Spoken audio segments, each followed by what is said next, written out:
জীবনের প্রথম একটা মেয়েকে ভালোবাসছিলাম। তাকে বলছিলাম তোমার একটা পিক দাও।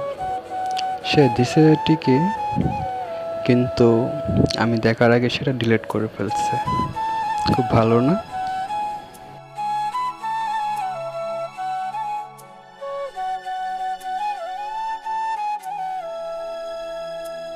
ও এমন জীবন কেন দিলা, সুখের চেয়ে দুঃখ দিলা, তিলে তিলে ভেতর পুড়ে ছাই। একটা মনের মানুষ দিলা, তাও আবার কাইরা নিলা, এখন বুঝি বেঁচে থাকাই দা